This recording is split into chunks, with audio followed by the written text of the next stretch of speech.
powers. All right, I'm going to say another thing, just for one thing that he says, because, okay, you mentioned about us, there's 3 men on the thingy. We do have women in the audience, so that's why we was going to bring the women in. But then you spoke about there's no young people on the panel in terms of how it impacts young people. And I'm gonna be totally honest in terms of my perspective.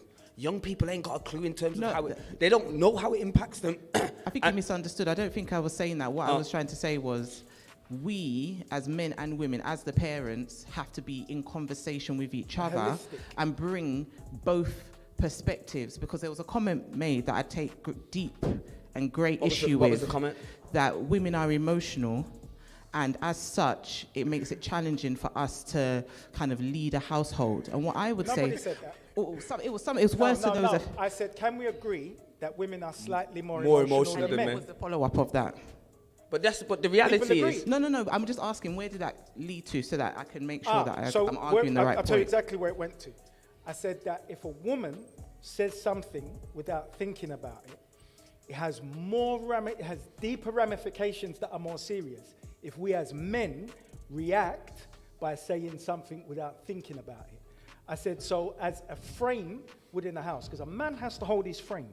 You see, a man is physically stronger, and when a man, because he is more physically dominant, loses his composure, there are deeper ramifications than if a woman does. If a man can stay composed within that time, and a woman doesn't, it doesn't have to be so detrimental.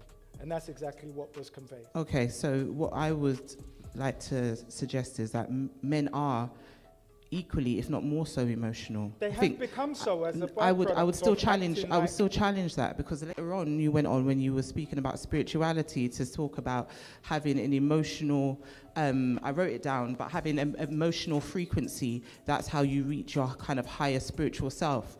So the idea is that to be a fully rounded spiritual being, you do need to be able to tap into your emotional aspects. The problem is, a lot of men, particularly black men, go for low-hanging fruit, which is there's one emotion that black men don't have any issue conveying and are never really condemned for conveying, which is anger, and that is a low-hanging fruit. So what you find is all emotions, they experience them, they feel them, but they manifest as anger.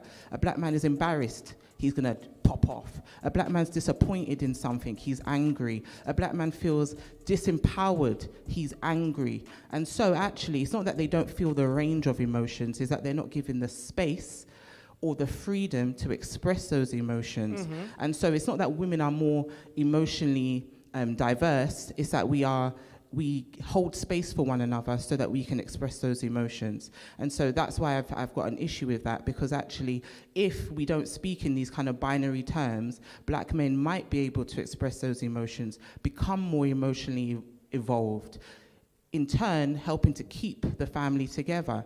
And because we've lost our way as a people, we don't know who we are, we cannot spiritually evolve. And because we can't spiritually evolve, we will never evolve in the manifest world, because spiritually we can't step into our purpose, we can't reach our higher selves, we can't actually manifest all the things we want for ourselves, because spiritually we're bankrupt. And so I think that is where we need to re-establish and find out who we are, so that all the things that you speak about can happen, but that can only happen when we're honest with ourselves and have open conversations that enable us to actually push each other to see there's a spectrum and there's a range, and actually men are emotional, they're allowed to be emotional, and when we come together and can hold space for each other as men and women emotionally, then we can grow as a people, and we can give our children the tools that they need. Can I interject? I just want to make one point. I think you misconstrued when I said emotional. I said if we react to negative emotion without thinking and speak, didn't say we're not emotional. Of course men have emotions. This is why men end their lives, because we are deeply emotional. We just don't get to convey it.